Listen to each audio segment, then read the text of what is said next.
This is an image of, I would call it the patriarchy, and it's a lovely image. It's God the Father, and he's assimilated to the Son because, well, because consciousness, which is associated with light, is the builder of culture.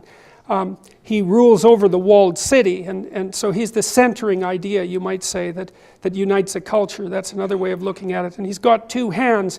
I describe them as security and tyranny, altogether order. And you know, if you're in a university, the U of T students complain about this all the time. There's 60,000 U of T students, right? They feel like numbers. They feel ignored. And no wonder, because they're numbers and they are ignored. It's no wonder they don't feel that way.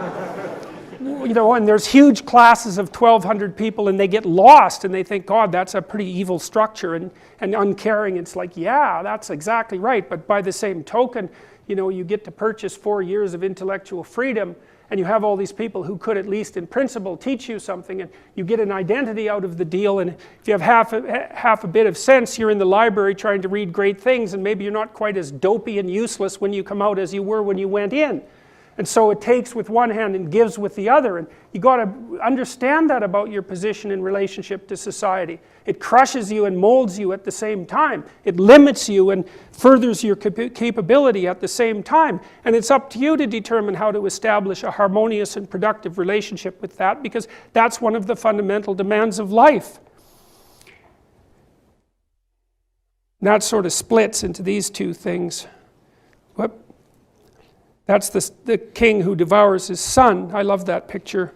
And that's, well, that's a society that's become tyrannical, right? And the son of the king is the thing that regenerates the king. The king's old and he's blind and he's stupid and he's corrupt and he has a son, and the son is lively and awake and alert and can see. And if the father's not pathological, then he tries to make the son strong so that the son can grow up and revitalize the culture. And if he's a tyrant, well, then he devours him, and then he gets old and corrupt and everything goes into chaos. And then there's the benevolent king who's got that properly balanced, and you see in this picture he's got a globe in his hand with a cross on top of it, and that means the same thing that that other symbolic image did, which is that the proper society supports the suffering individual in his or her attempts to transcend their suffering and attain a proper ethical perspective. And then the son of the father is the hero. That's Hercules. I really like that picture. So Hercules goes out into the darkness and he's got this container, and maybe you can think of that container as a cultural artifact, you know, because the culture protects you from chaos. And then the question is, what are you supposed to do with that protection? And the answer is, you're supposed to wear the garb of the lion, right? That's the king of the beasts, so that's supposed to be you.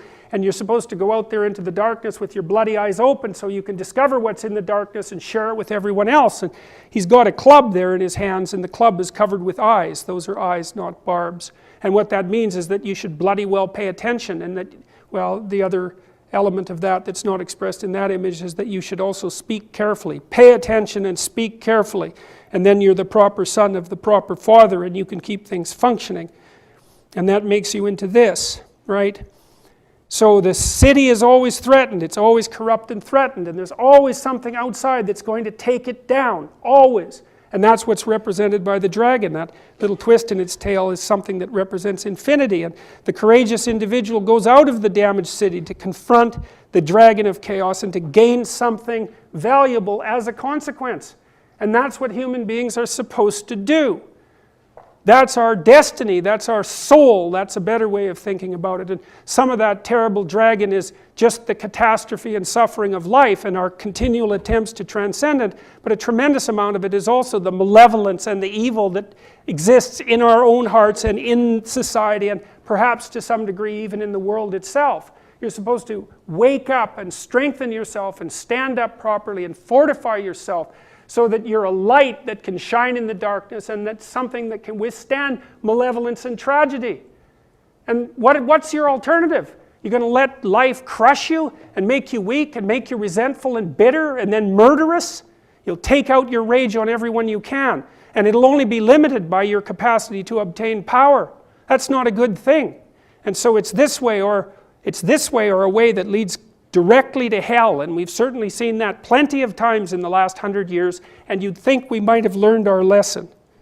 But it takes a lot for people to learn, and we're in danger of repeating exactly the same mistakes again.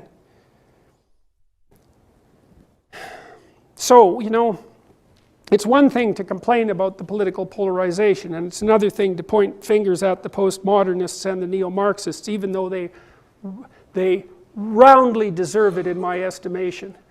It's another thing to try to figure out what the proper alternative is, and the proper alternative is not, in my estimation, to contribute to political polarization.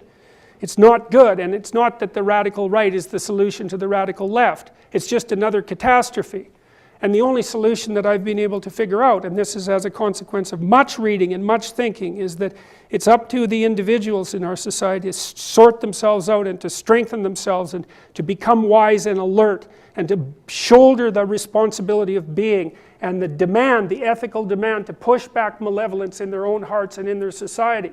And I also believe that, you know, it's very difficult for people to respect themselves because they're weak and vulnerable and pathetic and malevolent. And so and they're not what they could be, and they know it, and so it's no wonder that people don't respect themselves.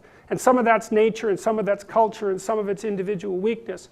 But one of the things that I've learned, and it's about the only optimistic thought I've ever come across, is that if you have enough courage to forthrightly accept the fact that you're vulnerable and malevolent, and you're willing to do something about it to overcome it, you can develop enough respect for yourself so that the terrible weight of being will not make you malevolent and corrupt. And I don't think that you have anything better to aim for unless you want blood in the streets and a pathetic life. And so you might as well straighten up and get your act together, and maybe we've got some chance of getting through this intermediary period of chaos that we all face and make something better out of it instead of something worse. So that's what I have to say about that. So thank you.